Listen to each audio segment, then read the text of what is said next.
નમસ્કાર, હું છું આરજવ. આજે સરસ મજાની સંપ અને એકતાની વાર્તા લઈને આવ્યો છું, જે આશા રાખું છું કે તમને બહુ ગમશે. એક બહુ મોટું જંગલ હતું, તેમાં એક કબૂતરનું ઝુંડ રહેતું હતું.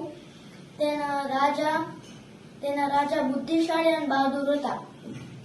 તો એકવાર જે ઝુંડ હતું તે ખાવાની શોધમાં ઉડવા લાગ્યું. બહુ દૂર દૂર ઉડ્યા, પણ એને કઈ ખાવાનું મળ્યું નહીં. પછી તો એક વડના ઝાડ નીચે એને ચોખાના દાણા વિખરેલા દેખાણા. તો રાજાએ કીધું, ચાલો મિત્ર, ચોખા ખાઈએ. તો બધા કબૂતર ચોખા ખાવા લાગ્યા. તો ઉપરથી એક ઝાડ આવી. તો રાજાએ કીધું, લો, હવે તો ફસાઈ ગયા ઝાડમાં. હવે શું કરીશું? તો કબૂતર ચિંતામાં આવી ગયા. રાજાએ જોયું સામે કે શિકારી આવે છે. તો પછી કબૂતરની વાત કીધી. તો કબૂતર હજી ચિંતામાં આવી ગયા. હવે શું કરીશું? તો રાજા તો બુદ્ધિશાળી હતા. તો એના શાંત મનથી એને વિચાર્યું. તો એને એ વિચાર્યું કે ચલો હવે ઝાડને ચાંચમાં પકડી ઉડી જઈએ, પણ બધાને સાથે રહેવું જોઈએ. તો એ વાત કબૂતરોને કીધી. તો એ બધા કરવા લાગ્યા અને બધા સાથે રહ્યા. અને જાજે પણ એ સૂચના દીધી હતી કે બધાએ સાથે રહેવાનું છે. અગર કોઈ અલગ થઈ ગયું તો એ શિકારી આપણને ખાઈ જશે. તો પછી બધા સાથે રહ્યા અને બધા ઉડવા લાગ્યા. તો પછી ઉડતા ઉડતા એ એક ગામમાં પહોંચ્યા. પણ જે શિકારી હતો તે તો ઉડતા હતા, તો એની પાછળ દોડ્યો, પણ એને પકડી ના શક્યો.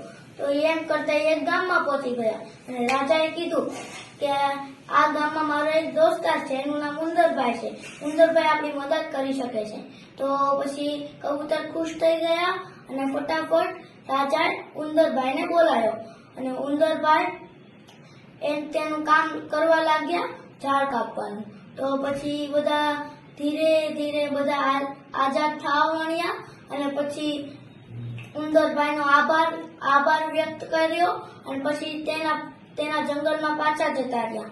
આ વાર્તામાંથી એ શીખ મળે છે, જો આપણે સાથે રહેશું તો જેટલી બી હાર્ડ મુશ્કેલ હશે તો એ આપણે પાર કરી શકશું. સંપીને રહેવું જોઈએ તો જ આપણે પાર કરીશું. અગર નહીં રહેશું તો જેમ કે કબૂતર ન રહે, એટલે કોઈ બી કબૂતર ન રહે એટલે એકતા સાથે, તો એ ધીરે ધીરે તો ઉડી ના શકે. એક કબૂતર ઝાડને લઈને ઉડી ના શકે, તો શિકારી એને ખાઈ જાય.